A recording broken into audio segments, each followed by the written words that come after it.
ಹಾಗಾದರೆ ವೃಶ್ಚಿಕ ರಾಶಿಯವರೇ, ಕಾಯುವಿಕೆ ಮುಗಿದಿದೆ ಮತ್ತು ಸರ್ಕಾರಿ ಪತ್ರಿಕೆಗಳು ನಿಮ್ಮ ಮನೆ ಬಾಗಿಲಿಗೆ ಬರಲಿವೆ. ಸ್ನೇಹಿತರೆ, ನೀವು ಕಾಯುತ್ತಿದ್ದ ಪತ್ರಿಕೆ ಬರಲಿದೆ. ಆದರೆ ಇಂದು ನೀವು ಜನರು ಈ ಸರ್ಕಾರಿ ಪತ್ರಿಕೆಯನ್ನು ಹಗುರವಾಗಿ ಪರಿಗಣಿಸುವುದಿಲ್ಲ.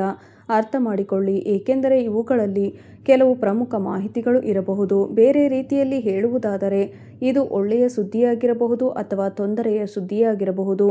ಆದರೆ ಇಂದಿನ ಸೂಚನೆಗಳನ್ನು ನೀವು ಗೌರವದಿಂದ ಸ್ವೀಕರಿಸಿದರೆ ಮಾತ್ರ ಅದು ತಿಳಿಯುತ್ತದೆ.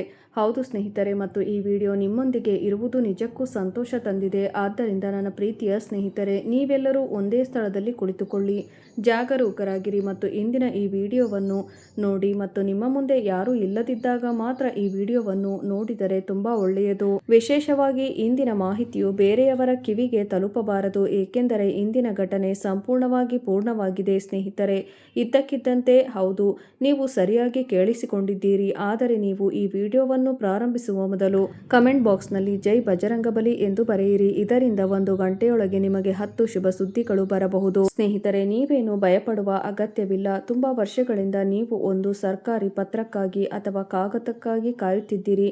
ಇದು ಬರಲು ಸ್ವಲ್ಪ ಸಮಯ ತೆಗೆದುಕೊಂಡಿತು. ಆದರೆ ಸರ್ಕಾರಿ ಕೆಲಸಗಳು ಬಹಳ ಸಮಯ ತೆಗೆದುಕೊಳ್ಳುತ್ತವೆ ಎಂದು ಅವರು ಹೇಳುತ್ತಾರೆ. ಆದರೆ ಅದು ಸಂಭವಿಸುತ್ತದೆ. ಒಂದು ವಿಷಯ, ಸರ್ಕಾರಿ ಕೆಲಸವು ಸಮಯ ತೆಗೆದುಕೊಳ್ಳಬಹುದು, ಆದರೆ ಒಂದು ದಿನ ಅಥವಾ ಇನ್ನೊಂದು ದಿನ ಮುಗಿದೇ ಮುಗಿಯುತ್ತದೆ.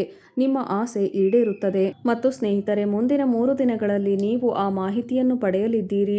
ನೀವು ಸರಿಯಾಗಿ ಕೇಳಿದ್ದೀರಿ. ಒಟ್ಟಾರೆಯಾಗಿ ನಿಮ್ಮ ಬಾಕಿ ಇರುವ ಸರ್ಕಾರಿ ಕೆಲಸಗಳು ಪೂರ್ಣಗೊಳ್ಳಲಿವೆ. ಆದ್ದರಿಂದ ಮೊದಲು ನಾನು ನಿಮಗೆ ಹೇಳುತ್ತಿದ್ದೇನೆ, ನಾನು ನಿಮಗೆ ಒಂದು ಕಥೆಯನ್ನು ಹೇಳಲು ಬಯಸುತ್ತೇನೆ. ಅದನ್ನು ಕೇಳಿದ ನಂತರ ನನ್ನನ್ನು ನಂಬಿರಿ, ಅದು ನಿಮ್ಮನ್ನು ಖಂಡಿತವಾಗಿಯೂ ನಿಮ್ಮ ಕಣ್ಣುಗಳಲ್ಲಿ ಕಣ್ಣೀರು ತರಿಸುತ್ತದೆ.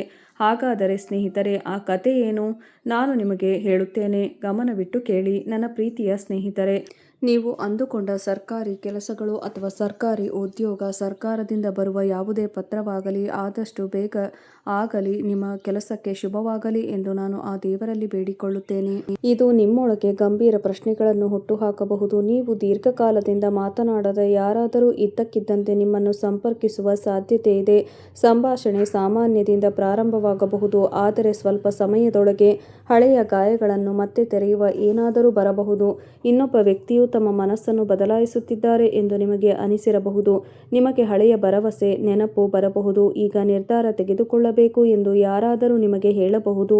ಯಾರಾದರೂ ನಿಮ್ಮ ಅಸಹಾಯಕತೆಯ ಲಾಭವನ್ನು ಪಡೆದುಕೊಂಡು ಆತುರದ ನಿರ್ಧಾರಕ್ಕೆ ನಿಮ್ಮನ್ನು ಒತ್ತಡ ಹೇರಬಹುದು. ಇಲ್ಲಿಯೇ ನೀವು ಅತ್ಯಂತ ಎಚ್ಚರಿಕೆಯಿಂದ ಇರಬಹುದು, ಏಕೆಂದರೆ ಮುಂಬರುವ ಕಾಲದ ದೊಡ್ಡ ಪರೀಕ್ಷೆ ಎಂದರೆ ನಿಮ್ಮ ಪರವಾಗಿ ಯಾರು ಇದ್ದಾರೆ ಮತ್ತು ನಿಮ್ಮ ವಿರುದ್ಧ ಯಾರು ಇದ್ದಾರೆ ಎಂಬುದು ಮಾತ್ರವಲ್ಲ, ಒತ್ತಡದಲ್ಲಿ ನಿರ್ಧಾರಗಳನ್ನು ತೆಗೆದುಕೊಳ್ಳುವಲ್ಲಿ ನಿಮ್ಮ ಸ್ಪಷ್ಟತೆಯೇ ನಿಜವಾದ ಪರೀಕ್ಷೆ.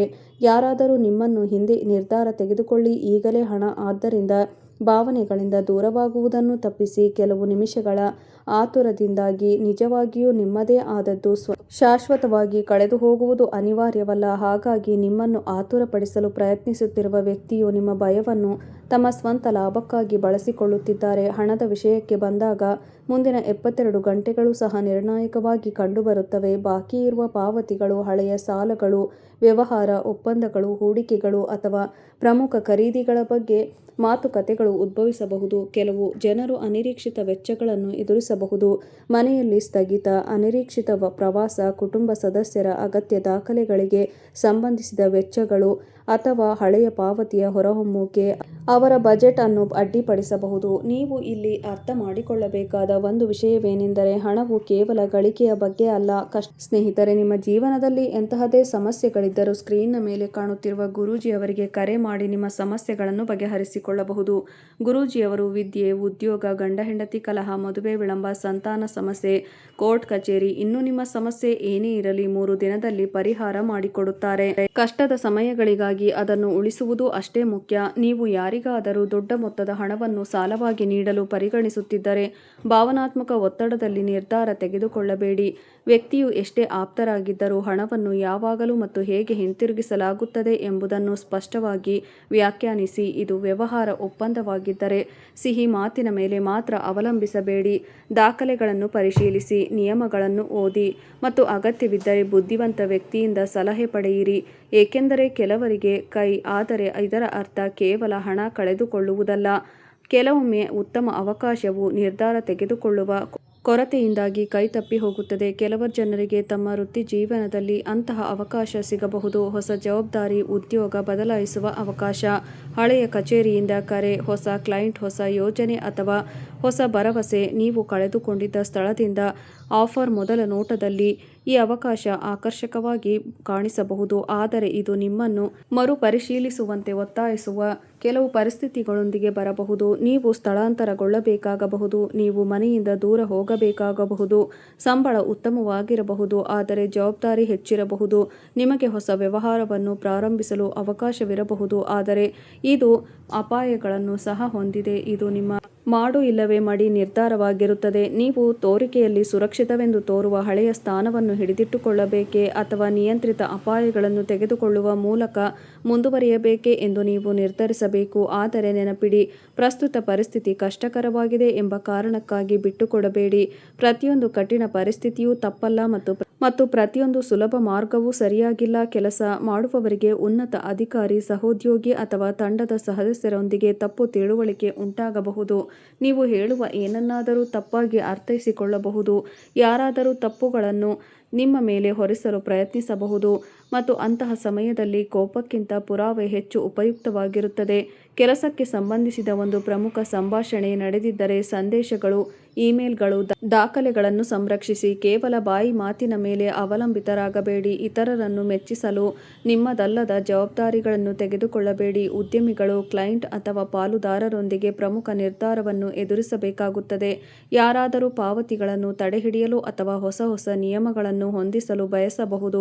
ಹಳೆಯ ಕ್ಲೈಂಟ್ ಹಿಂದಿರುಗಬಹುದು, ಆದರೆ ಈ ಬಾರಿ ಅವರ ಬೇಡಿಕೆಗಳು ಮೊದಲಿಗಿಂತ ಹೆಚ್ಚಾಗಿರಬಹುದು. ನೀವು ಲಾಭ ಮತ್ತು ಒತ್ತಡವನ್ನು ಸಮತೋಲನಗೊಳಿಸಬೇಕಾಗುತ್ತದೆ. ಈಗ ಹೆಚ್ಚು ಭಾವನಾತ್ಮಕ ಪ್ರಕ್ಷುಬ್ಧತೆ ಇರುವ ಪ್ರದೇಶಕ್ಕೆ ಹೋಗೋಣ. ಮುಂದಿನ 72 ಗಂಟೆಗಳ ಸಂಬಂಧಗಳಲ್ಲಿ ಕೆಲವರಿಗೆ ನಿರ್ಣಾಯಕವೆಂದು ಸಾಬೀತುಪಡಿಸಬಹುದು. ದೀರ್ಘಕಾಲ ಅಂತರವು ಇದ್ದಕ್ಕಿದ್ದಂತೆ ಸಂಭಾಷಣೆಯನ್ನು ಹುಟ್ಟುಹಾಕಬಹುದು. ನೀವು ಮರೆಯಲು ಪ್ರಯತ್ನಿಸುತ್ತಿರುವ ಯಾರೊಬ್ಬರ ಸಂದೇಶವು ನಿಮ್ಮ ಫೋನ್ನಲ್ಲಿ ಕಾಣಿಸಿಕೊಳ್ಳಬಹುದು.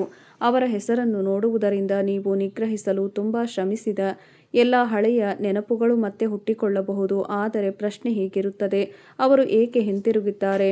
ಅವರು ನಿಜವಾಗಿಯೂ ತಮ್ಮ ತಪ್ಪನ್ನು ಅರ್ಥಮಾಡಿಕೊಂಡಿದ್ದಾರೆಯೇ? ಅಥವಾ ಒಂಟಿತನದಿಂದ ಅವರು ನಿಮ್ಮನ್ನು ಕಡೆಗಣಿಸುತ್ತಿದ್ದಾರೆಯೇ? ಈ ಬಾರಿ ಅವರು ನಿಮ್ಮೊಂದಿಗೆ ಪ್ರಾಮಾಣಿಕರಾಗಿರುತ್ತಾರೆಯೇ? ಅಥವಾ ಕತೆ ಮತ್ತೆ ಪ್ರಾರಂಭವಾಗುತ್ತದೆ? ಯಾರಾದರೂ ತಾವು ಬದಲಾಗಿದ್ದೇವೆಂದು ಹೇಳಿಕೊಂಡು ತಮ್ಮ ಹಿಂದಿನ ನಡವಳಿಕೆಗೆ ಜವಾಬ್ದಾರಿಯನ್ನು ತೆಗೆದುಕೊಳ್ಳಲು ನಿರಾಕರಿಸಿದರೆ ಜಾಗರೂಕರಾಗಿರಿ. ಅವರು ನಿಮ್ಮ ನೋವನ್ನು ಕಡಿಮೆ ಮಾಡುವ ಮೂಲಕ ಭಾವನಾತ್ಮಕವಾಗಿ ನಿಮ್ಮನ್ನು ಹಿಂದಕ್ಕೆ ಎಳೆಯಲು ಪ್ರಯತ್ನಿಸುತ್ತಿದ್ದರೆ ಆತುರದ ತೀರ್ಮಾನಗಳಿಗೆ ಧಾವಿಸಬೇಡಿ. ಈಗಾಗಲೇ ಸಂಬಂಧದಲ್ಲಿ ಇರುವವರಿಗೆ ಒಂದು ಸಮಸ್ಯೆ ಇದ್ದಕ್ಕಿದ್ದಂತೆ ಹೊರಹೊಮ್ಮಬಹುದು. ಹಣ, ಕುಟುಂಬ, ಸಮಯ ನೀಡದಿರುವುದು, ಮೂರನೆಯ ವ್ಯಕ್ತಿಯ ಬಗ್ಗೆ ಅನುಮಾನ ಅಥವಾ ಮೊಬೈಲ್ ಫೋನ್, ಸಾಮಾಜಿಕ ಮಾಧ್ಯಮ ಅಥವಾ ಹಳೆಯ ಸಮಸ್ಯೆಯ ಬಗ್ಗೆ ವಾದವು ಸಣ್ಣದಾಗಿ ಪ್ರಾರಂಭವಾಗಬಹುದು, ಆದರೆ ಅದು ತಿಂಗಳುಗಳ ಅಸಮಾಧಾನವನ್ನು ಉಂಟುಮಾಡಬಹುದು. ನೀವು ಹೇಳಿದ ಯಾವುದೋ ವಿಷಯದ ಬಗ್ಗೆ ಅವರು ಅಸಮಾಧಾನಗೊಂಡಿದ್ದಾರೆ ಎಂದು ಇನ್ನೊಬ್ಬ ವ್ಯಕ್ತಿಯು ಹೇಳಿದರೆ, ತಕ್ಷಣವೇ ರಕ್ಷಣಾತ್ಮಕ ನಿಲುವಿಗೆ ಇಳಿಯುವ ಮೊದಲು ಅವರ ಮಾತನ್ನು ಸಂಪೂರ್ಣವಾಗಿ ಆಲಿಸಿ. ಕೆಲವೊಮ್ಮೆ ಸಂಬಂಧಗಳು ಒಂದು ದೊಡ್ಡ ತಪ್ಪಿನಿಂದಾಗಿ ಮುರಿಯುವುದಿಲ್ಲ, ಅವು ಸಣ್ಣ ಕಡೆಗಣಿಸಲಾದ ವಿಷಯಗಳ ಸಂಗ್ರಹದಿಂದಾಗಿ ಮುರಿಯುತ್ತವೆ. ಕೆಲವು ಜನರು ಈ 72 ಗಂಟೆಗಳಲ್ಲಿ ತಾವು ಪ್ರೀತಿಯೆಂದು ಪರಿಗಣಿಸುವ ಸಂಬಂಧದಲ್ಲಿ ತಮ್ಮನ್ನು ತಾವು ಸಾಬೀತುಪಡಿಸಲು ನಿರಂತರವಾಗಿ ಪ್ರಯತ್ನಿಸುತ್ತಿದ್ದಾರೆ ಎಂದು ಅರಿತುಕೊಳ್ಳಬಹುದು. ನೀವು ಪ್ರತಿ ಬಾರಿ ರಾಜಿ ಮಾಡಿಕೊಳ್ಳುತ್ತಿದ್ದೀರಿ, ನೀವು ಪ್ರತಿ ಬಾರಿ ಕಡೆಗಣಿಸುತ್ತಿದ್ದೀರಿ, ನೀವು ಪ್ರತಿ ಬಾರಿ ಕ್ಷಮೆಯಾಚಿಸುತ್ತಿದ್ದೀರಿ, ನೀವು ಪ್ರತಿ ಬಾರಿ ಸಂಬಂಧವನ್ನು ಉಳಿಸಲು ಪ್ರಯತ್ನಿಸುತ್ತಿದ್ದೀರಿ ಮತ್ತು ನಿಮ್ಮ ಮುಂದೆ ಇರುವ ವ್ಯಕ್ತಿ ಬಹುಶಃ ನಿಮ್ಮ ಪ್ರಯತ್ನಗಳನ್ನು ಇನ್ನು ಸಾಕು ಎಂದು ನಿಮ್ಮೊಳಗೆ ಹೇಳುವ ಧ್ವನಿ ಕೇಳುವ ಕ್ಷಣ ಇದಾಗಿರಬಹುದು. ಆದರೆ ಕೋಪದ ಕ್ಷಣದಲ್ಲಿ ಯಾವುದೇ ಅಂತಿಮ ನಿರ್ಧಾರಗಳನ್ನು ತೆಗೆದುಕೊಳ್ಳಬೇಡಿ.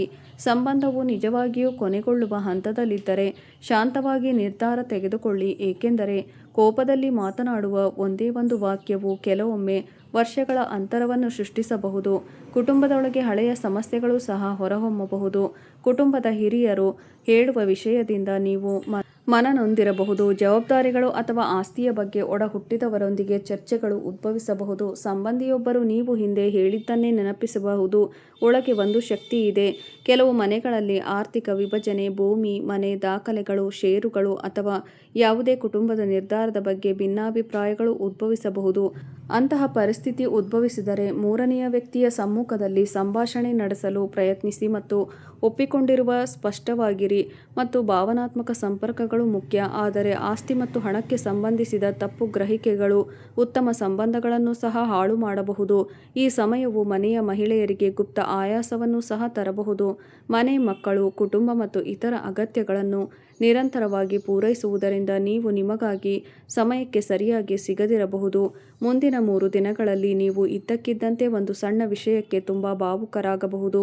ಕೋಪವು ವಾಸ್ತವವಾಗಿ ಆ ಸಣ್ಣ ಘಟನೆಯ ಬಗ್ಗೆ ಅಲ್ಲದೆ ಅದು ತಿಂಗಳುಗಟ್ಟಲೆ ಸಂಗ್ರಹವಾದ ಆಯಾಸದ ಪರಿಣಾಮವಾಗಿರುತ್ತದೆ. ನಿಮ್ಮ ಆಲೋಚನೆಗಳನ್ನು ನಿಗ್ರಹಿಸುವ ಅಭ್ಯಾಸವನ್ನು ನೀವು ಕಡಿಮೆ ಮಾಡಬೇಕಾಗುತ್ತದೆ. ಈ ಸಮಯವು ಮಾನಸಿಕ ಶಾಂತಿಗೆ ಸಹ ನಿರ್ಣಾಯಕವಾಗಿದೆ. ನಿದ್ರಾಹೀನತೆ, ಪುನರಾವರ್ತಿತ ಆಲೋಚನೆಗಳು, ಫೋನ್ ಪರಿಶೀಲನೆಗಳು, ಪ್ರತಿಕ್ರಿಯೆಗಾಗಿ ಕಾಯುವುದು ಅಥವಾ ಭವಿಷ್ಯದ ಬಗ್ಗೆ ಚಿಂತನೆಗಳು ಹೆಚ್ಚಾಗಬಹುದು. ರಾತ್ರಿ ನಿದ್ರಿಸುವಾಗ ಹಿಂದಿನ ನೆನಪುಗಳು ಇದ್ದಕ್ಕಿದ್ದಂತೆ ನಿಮ್ಮ ಮನಸ್ಸಿಗೆ ಬರಬಹುದು. ಒಂದು ಸಂಭಾಷಣೆ ನೆನಪಿಗೆ ಬರಬಹುದು, ಒಂದು ತಪ್ಪು ನೆನಪಿಗೆ ಬರಬಹುದು ಮತ್ತು ಆ ದಿನ ನೀವು ಹಾಗೆ ಹೇಳದಿದ್ದರೆ ಎಂದು ನೀವು ಬಯಸುತ್ತೀರಿ. ನೀವು ಆ ನಿರ್ಧಾರವನ್ನು ತೆಗೆದುಕೊಂಡಿದ್ದರೆ ಎಂದು ನೀವು ಬಯಸುತ್ತೀರಿ. ನೀವೀಗ ಬಯಸುವುದೇನೆಂದರೆ ನೀವು ಆ ವ್ಯಕ್ತಿಯನ್ನು ನಂಬದಿದ್ದರೆ ಎಂದು ನೀವು ಬಯಸುತ್ತೀರಿ. ಹಿಂದಿನದನ್ನು ಬದಲಾಯಿಸುವುದು ಅಸಾಧ್ಯ. ಮುಂದಿನ ಬಾರಿ ಅದೇ ತಪ್ಪನ್ನು ಪುನರಾವರ್ತಿಸಬೇಕೇ ಎಂದು ನೀವು ಮಾತ್ರ ನಿರ್ಧರಿಸಬಹುದು. ಆದ್ದರಿಂದ ಮುಂದಿನ 72 ಗಂಟೆಗಳು ಕೇವಲ ಬಾಹ್ಯ ಘಟನೆಗಳ ಪರೀಕ್ಷೆಯಲ್ಲ, ಅವು ನಿಮ್ಮ ಆಂತರಿಕ ಶಕ್ತಿಯ ಪರೀಕ್ಷೆಯೂ ಹೌದು. ಕೆಲವು ಜನರು ನಿಮ್ಮಿಂದ ದೂರ ಹೋಗುತ್ತಿದ್ದಾರೆ ಎಂದು ನೀವು ಭಾವಿಸಬಹುದು, ಆದರೆ ಪ್ರತಿಯೊಂದು ದೂರವೂ ನಷ್ಟವಲ್ಲ. ಕೆಲವೊಮ್ಮೆ ಜೀವನವು ನಿಮಗಾಗಿ ಹೊಸ ಜಾಗವನ್ನು ಸೃಷ್ಟಿಸಲು ಯಾರನ್ನಾದರೂ ತೆಗೆದುಹಾಕುತ್ತದೆ. ಕೆಲವೊಮ್ಮೆ ಉತ್ತಮವಾದದ್ದು ನಿಮಗಾಗಿ ಕಾಯುತ್ತಿರುವುದರಿಂದ ಅವಕಾಶವು ಜಾರಿ ಹೋಗುತ್ತದೆ.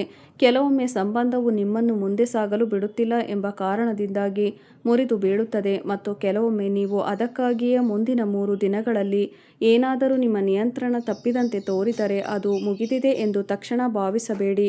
ನಿಮ್ಮ ಕಥೆಯ ಆ ಮಹತ್ವದ ತಿರುವು ನಿಮ್ಮ ದೊಡ್ಡ ಪ್ರಗತಿಯಾಗುವ ಸಾಧ್ಯತೆಯಿದೆ, ಆದರೆ ನೀವು ಸುಮ್ಮನೆ ಕುಳಿತುಕೊಳ್ಳಬೇಕು ಎಂದಲ್ಲ.